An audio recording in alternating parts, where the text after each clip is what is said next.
We've talked a lot about Indiana basketball and what we think about the Hoosiers so far, but let's get an outside perspective. You are Locked On Hoosiers, your daily podcast on the Indiana Hoosiers. Part of the Locked On Podcast Network, your team every day.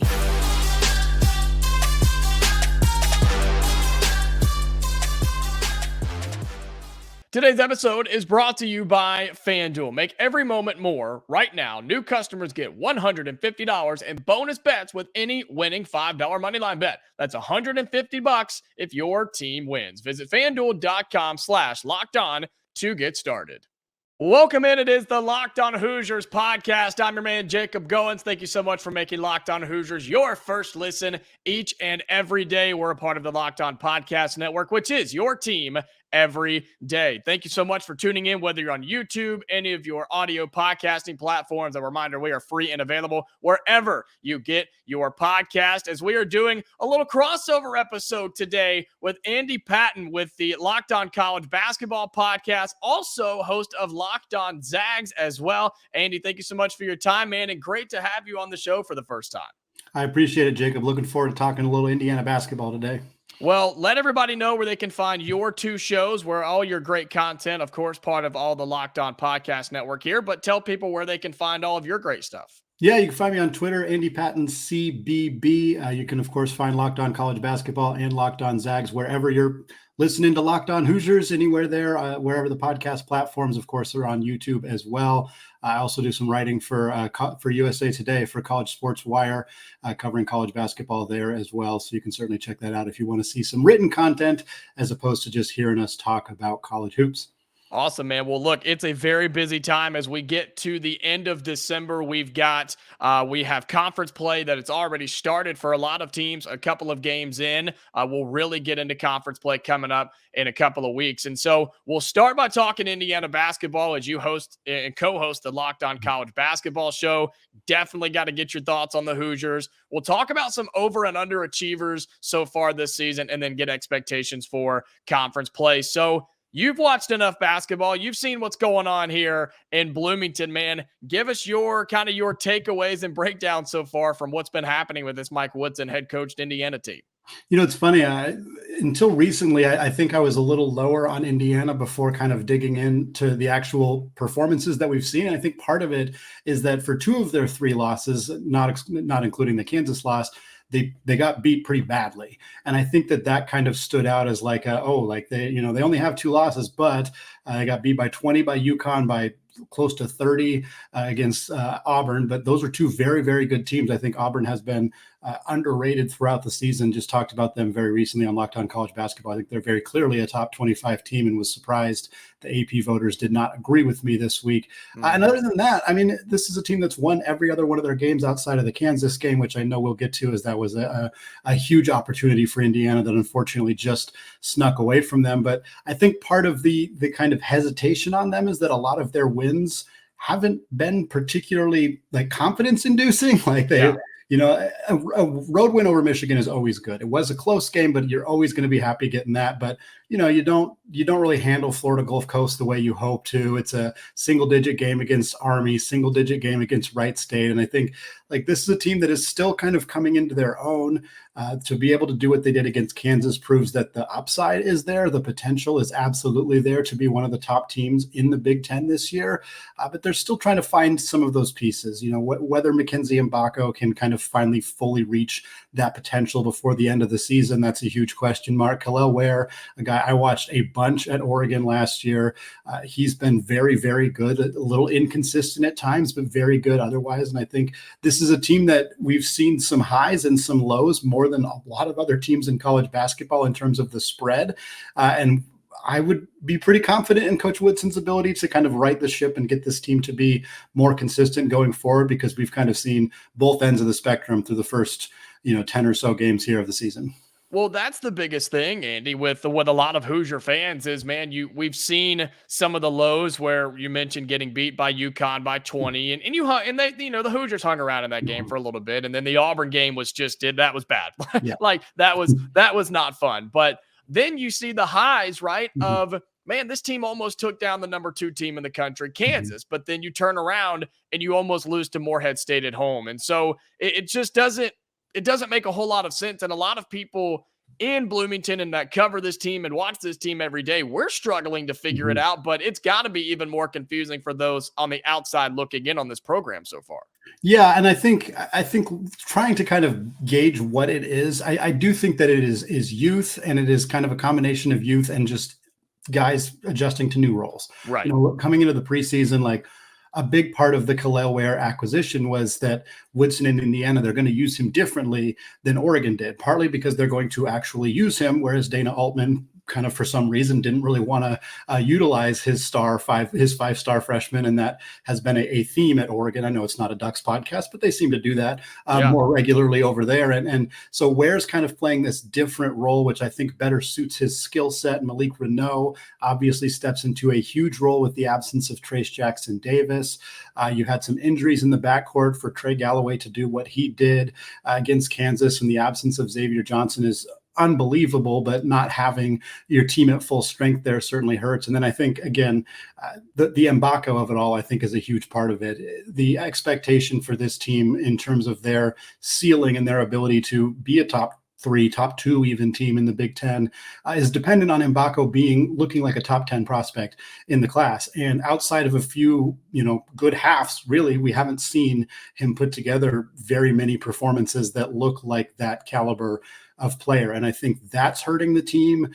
The guard depth, I think, is a bit of a challenge for them. And I think they're well coached, and I think they are going to find that spot. But I think there's an element, a lot of college basketball teams are struggling with some of the same things that Indiana is. And I think a part of it is transfer portal era and some weaker recruiting classes has kind of led to a lot of teams turning over huge chunks of their roster and having to kind of make adjustments on the fly. And I think Indiana is one of the teams that made good additions in the offseason and put together a good plan. And some parts of that plan just are taking a little longer than maybe they expected. Yeah, 10 new faces on this team this year, Andy. I mean, that's tough to do in any sport at any level. I mean, when you're replacing that many guys, 10 of a basketball roster. I mean, that's a lot to replace and have to bring in, whether they're freshmen or transfer portal guys like we're seeing with Khalil Ware. I mean, it's really, really tough to do. And so it hasn't all come together yet. Inconsistent is a huge word here that we've been using quite a bit on the Locked On Hoosiers podcast. And so excited to see what this team does. They've got the wrapping up this non-con season before they get into conference play yet again. But you mentioned it, they are 2-0 in Big Ten play. Some people are forgetting that, Andy. Yeah, and wins. So Maryland has not been great. Maryland has been kind of one of those teams that there was a lot more expectation on them in the preseason than what they have done. But Michigan, that's a win that I think is going to age well. I'm not incredibly confident in Coach Juwan Howard's abilities as that head coach. I don't think there are a lot of people who are at this point, but I think that's a very talented Michigan team. They have proved capable of beating just about anybody, and I think that win for the Hoosiers is going to age very well. And I think, they're the only team, as we're recording right now, they're the only team that's 2-0 in the Big Ten. And I think that obviously is, it's way, way, way too early to make any sweeping judgments about what that might mean, but you can't argue with being off to a good start. And certainly they'll get some opportunities. Normally a road game at Nebraska is not one you'd think too much about, but Nebraska's looked pretty solid this season. They get Ohio State after that, and I think those are some good opportunities for them early in January to maybe really establish themselves as, hey, we're not just one of the 6 or 7 teams that's going to float around the middle of the Big Ten. We want to be a team that's actually contending near the top alongside Purdue and possibly Michigan State, although they're one of the most enigmatic teams in all of college basketball this year as well. Yeah, you're right about that. And I do want to talk about that Michigan State team. We'll talk about some more college basketball news as we are joined by Andy Patton, co-host of the Locked On College Basketball podcast, also host of Locked On Zags. We'll talk about over and underachievers coming up here on Locked On Hoosiers in just a second. Today's episode of Locked On Hoosiers is brought to you by Game Time. when you're buying tickets, you shouldn't have to worry about getting the best price. You shouldn't have to worry about if the tickets are legit, if you're going to have a good seat. You should have the confidence in all of those things, and you can have that when you use the Game Time app. The Game Time is the fast and easy way to buy tickets for all the sports, music, comedy, and theater events near you with killer last-minute deals, all-in pricing, views from your seat, and their best price guarantee. Game Time takes the guesswork out of buying tickets. Game Time is the only ticketing app that gives you complete peace of mind with your purchase. You can see the view from your seat before you buy, so you know exactly what to expect when you arrive. Take the guesswork out of buying tickets with Game Time. Download the Game Time app, create an account, and use code LOCKEDONCollege for $20 off your first purchase. Welcome back into Locked On Hoosiers. I appreciate you making Locked On Hoosiers your first listen each and every day. I'm your host, Jacob Goins, joined by Andy Patton from the Locked On College Basketball Podcast and Locked On Zags. We just talked some Indiana basketball, but time to talk some over and underachievers here as we're getting into the new year. This will be coming out right there before the turn of the new year when conference play really kicks off. And so in your mind, in a grand scheme of things in college basketball, overachievers so far and some underachievers as we're a couple of months into this 2023-2024 college basketball season. Well, I think you got to start with Michigan State. And obviously, there are plenty of non-Big Ten teams that would fall into these categories, but there aren't a lot of teams that start the season before the season as a preseason top 5 team, the way that Michigan State was pretty much universally. AP, our poll, just about everywhere else had them between 3rd, 4th, 5th coming into the season. And then I mean, they were almost immediately out of the top 25, out of the top 10. Like they fell very fast. That loss to James Madison has aged okay in the sense that James Madison remains undefeated and has been a very solid team throughout the season. But that's a program that I think you look at. A lot of preseason expectations are put on teams who just kept a lot of their talent. And sometimes it's like, okay, Michigan State retained a bunch of players from a team that was a 7 seed last year. Like they weren't that good last year. And so I think that sometimes we put too much emphasis on teams that just return talent regardless of how good they were the year before. And I think that's kind of what happened with Michigan State, where it's like, oh, this team was good last year, but they weren't great. And they weren't the 5th best team in the country. And maybe that was too high of an expectation. But then, of course, you know, Tom Izzo's team goes out and absolutely blasts Baylor in a way. Yeah, where did that come from? Yeah, I think it was some regression for not shooting well at all in the first 3 weeks of the season. Their 3-point shot was gone, and then they found it all at once against a Baylor team that's not good defensively, but shouldn't have been that bad offensively. 17 points at halftime for Scott Drew's team. Very baffling there, but we'll see if it puts Michigan State kind of back on the right track. But they've certainly, through the first part of the season, been perhaps the most notable underachiever just in terms of where they were expected to be in the preseason. And then any team in your mind that throughout, you know, these first couple of months in college basketball, anybody that's taken the world by storm in your eyes that you guys have been talking about on the Locked On College Basketball Podcast? I mean, some of those teams that maybe weren't expected to be all that and have gotten some big wins early in non-conference play. It is tough to tell, I think, because conference play is really where you find out who's legit and who's not. But there's been some crazy upsets and crazy results so far in non-conference play, Andy. Yeah, I think Clemson and Oklahoma are 2 teams that really stand out to me as teams that had okay expectations. Clemson more so than Oklahoma. I think they had a good year last year, and we knew P.J. Hall coming back was going to be a boost for the Tigers, and Joe Girard, a transfer from Syracuse, was expected to do well, but that team has been absolutely fantastic. They got beat by Memphis, who frankly is another team that deserves to be on this list. I was doing some research on this earlier before we recorded. Memphis has 3 consecutive wins over ranked teams. That is a really impressive achievement for Penny Hardaway's team. The two Tigers teams there in Clemson and Memphis have certainly kind of turned some heads with their early season performance. And then Oklahoma, a shout out to Porter Moser, a coach that came in with high expectations at Oklahoma. And in that, you know, in the final year of the Big 12, where, I mean, that conference is just so unbelievably loaded top to bottom. And Oklahoma was not a team expected to be particularly competitive. I think we might have had them 10th in our preseason Big 12 rankings. And now, you know, as we record now, they remain undefeated. They've beat some very good teams. And we knew Moser was a good coach. And I think the expectation was that it might take a little bit longer than it has, but that is a team that's absolutely rolling right now. And they're going to take their lumps in the Big 12. Everybody does. even Kansas is probably not going to escape unscathed in the Right. Big 12 this year, but Oklahoma's put themselves in a position where even if they do take some hits in Big 12 play, I think they're going to be comfortably in the NCAA tournament. And that's not something that we've been saying about Oklahoma in December all that often. Yeah, and it really is funny to see some of those teams that have come out on fire, Clemson, Oklahoma, those types of teams, and with all of those early season non-conference tournaments, I love those, right? With Feast Week, and then you have even some more with the classics, the big name teams that are playing. You really get to see who has a chance to be good, and then maybe who needs some work before the conference play begins. And we're going to talk about conference expectations coming up in a little bit, but I love those early season games and tournaments, and where you get two random teams, Oklahoma, North Carolina, right, playing as the Jordan schools, and even Indiana playing Auburn in the hoops giving, and just those types of games are what make college basketball so special, I think.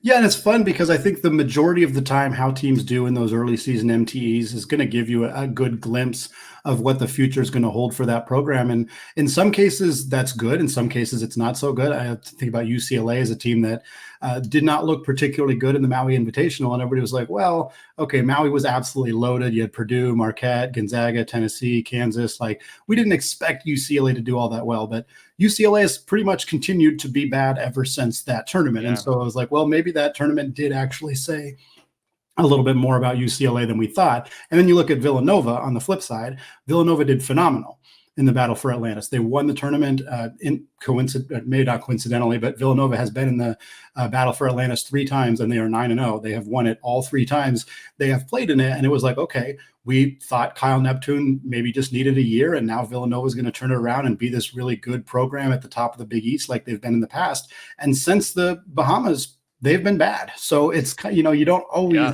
get to learn. And that's what makes college basketball so fun, is like, it's doing this right here, man. It's just going up and down constantly. Yep. Yeah. The season is very far from done after that Thanksgiving Feast Week games. There's still a whole bunch of college basketball left. And we've certainly seen some teams, start to turn it around. Like I said, Michigan State might be on the up and up, and Villanova, they proved they can beat really good teams. They've also lost to a lot of bad teams. So what are they going to look like a month from now, 2 months from now, and more importantly, 3 months from now when they get into March? Like, those are the questions. And they'll obviously have plenty of chances for big wins as they get into the Big East. And again, going back to Indiana, like, same kind of thing. We've seen some ups and downs, but what we know about Indiana is they're going to get cracks at Purdue. They're going to get cracks at Wisconsin. They're going to get cracks at Michigan State. Like, they got opportunities to pick up big wins. And that's what makes conference play so valuable. Right. And I'm glad you brought that up about Indiana, because there weren't the expectations. They were all over the place for this Indiana squad. And to this point, they've beaten everybody they were supposed to, and they've yet to get that big win. They've had chances to do it. They just haven't been able to do so just yet. So when it comes to over and underachieving, I mean, Indiana's just kind of right there. I mean, they're kind of just doing what they were supposed to do to this point, and they have a chance to make some noise coming up in conference play. And that's what I want us to talk about coming up in just a second on Locked On Hoosiers. Expectations for conference play, particularly in the Big Ten, but then some of those other major conferences. You look at the SEC, it's wide open right now. Who knows what's going to happen there? You mentioned the competitiveness of the Big 12. We're going to talk about that all coming up here on Locked On Hoosiers in just a second. Today's episode is brought to you by FanDuel. As the weather gets colder, the NFL offers stay hot on FanDuel. Right now, new customers get $150 in bonus bets with any winning $5 moneyline bet. That's $150 if your team wins. If you've been thinking about joining FanDuel, there's no better time to get in on the action. The app is easy to use. There's a wide range of betting options, including spreads, player props, over-unders, and much more. So visit FanDuel.com/lockedon and kick off the NFL season. FanDuel, official partner of the NFL. Welcome back into Locked On Hoosiers. I appreciate you making this your first listen each and every day. If you're on YouTube, please like the video, subscribe to the channel. We are on the climb to 2,000 subscribers, and I would love for you to be a part of that. So thank you so much. If you're on any of your audio podcasting platforms, we are free and available wherever you get your podcast. Turn on notifications everywhere so you know when we post new episodes. We're joined by Andy Patton from the Locked On College Basketball podcast and from the Locked On Zags podcast. And Andy, let's talk about conference play because it's coming up, right? It is right around the corner, and that is starting in January all the way through Selection Sunday. This is where the great teams are made, the good teams survive, and the bad teams get eliminated. And so, what are your expectations? I know we have a couple of conference games, especially for us here in the Big Ten, that have already been played. Then you have a big gap before you start playing some more. But we'll start with the Big Ten. What are your expectations moving forward for this conference when it comes to maybe the top, the very stacked middle, and then the bottom feeders of this conference? Well, it starts with Purdue. It has to start with the Boilermakers, number one ranked team in the country. I think they are the best team in college basketball. It's tough. It's close between them. And to me, there's top five: Purdue, UConn, Arizona, Kansas, and Houston. You can order them in a lot of different ways. Purdue, I was going to say arguably, they definitely have the worst loss out of that group of five with that loss at Northwestern. Because Arizona's only losses to Purdue, Kansas's only losses to Marquette, Houston doesn't have a loss, UConn's only losses to Kansas. So really everybody's resume looks really, really solid out of that group of five. But Purdue's resume in terms of victories is incredibly stellar. I love that against Arizona, the biggest win they have on the season, Zach Edey was their third leading scorer. That's something that I think should be pretty terrifying, frankly, for other teams. Of like, if Braden Smith and Fletcher Lawyer can both drop 25 against an Arizona team that was second in the country in adjusted defensive efficiency at KenPom coming into that game, like that proves that this team is not just one dimensional. They're not just relying on Edey, and certainly his impact is undeniable. He's the most impactful college basketball player in the league right now, and has been for a long time. And I think that's going to continue. But that is a team that is going to be really, really tough. But they have showed that they can lose. Like, they have showed that they are susceptible to those kind of losses. I still think over the course of an entire season in the Big Ten, nobody's going to finish with a better record than them. But they are, they're certainly not impermeable to losses.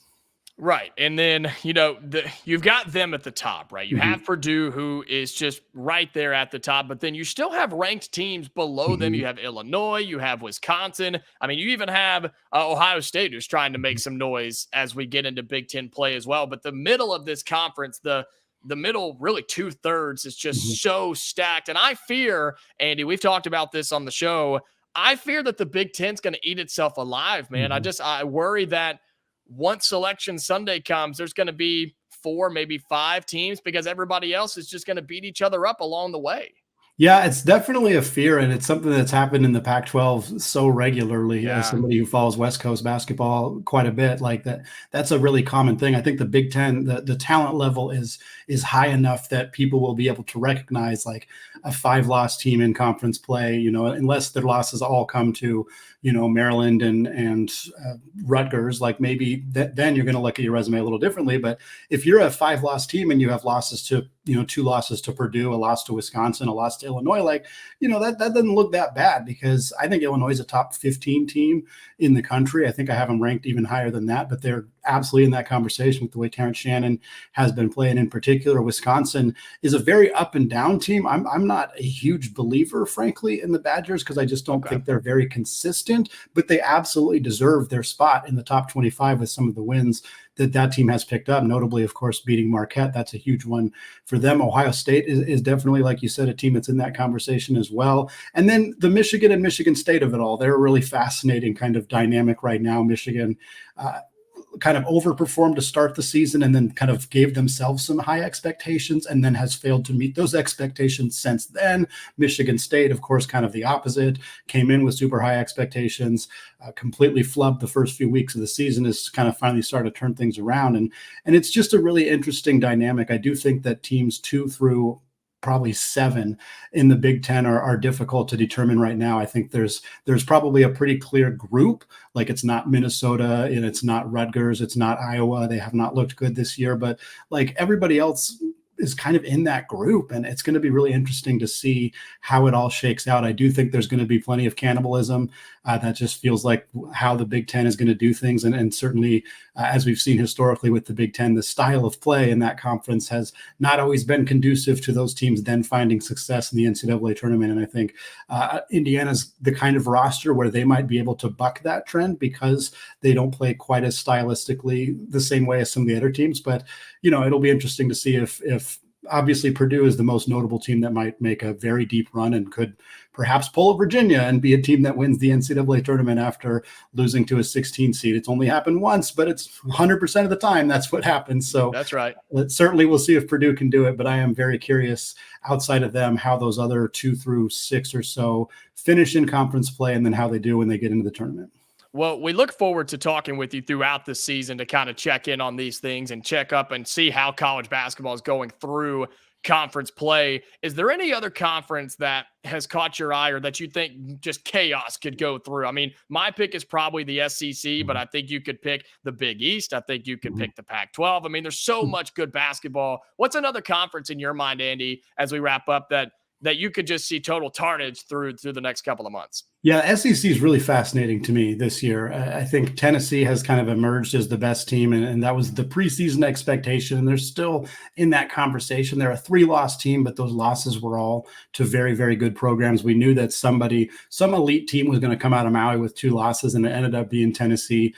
But they have had a really strong resume outside of that. Their defense is fantastic. The addition of Dalton Connect, transfer from Northern Colorado, is exactly what Coach Rick Barnes needed. It's just like a score-first guard who can kind of help ignite the offense when they have those kind of slow, slog it out type of games. And then there's Kentucky, and Kentucky is a really kind of confounding team as well. And it's just because of how young they are.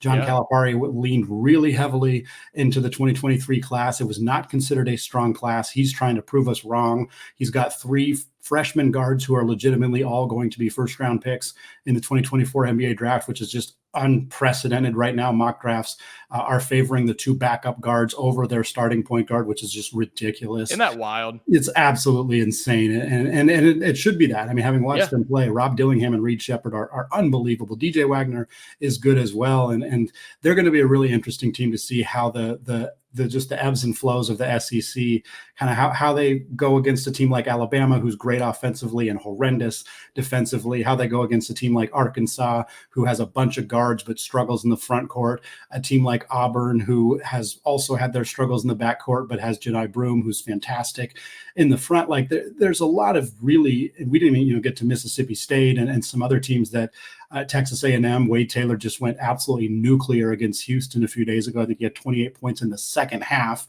against one of the best defensive teams in the country. Like the SEC has a ton of talent, and it is spread out in a fairly even way. And it is outside of Tennessee and Kentucky, who I feel fairly confident are going to be at the top.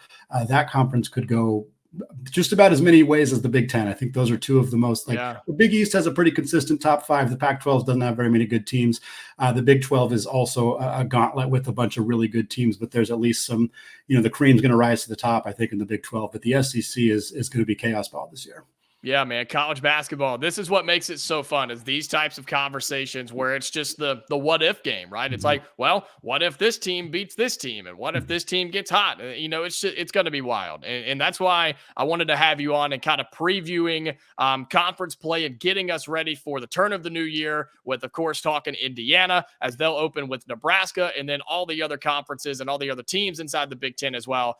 It's going to be a lot of fun. Andy Patton from the Locked On College Basketball Podcast and Locked On Zags, man. Plug it all again. I appreciate your time. This has been a lot of fun, man. We got to do this more often. Yeah, Jacob, I appreciate it. Thanks for having me on. And folks, you can find me at Andy Patton CBB on Twitter, Locked On College Basketball, Locked On Zags, wherever you find your podcasts. Also, both on YouTube. And again, Jacob, just let me know anytime, man. I'm happy to talk college hoops. Happy to talk Indiana basketball. Well, again, thanks so much, man. This is great.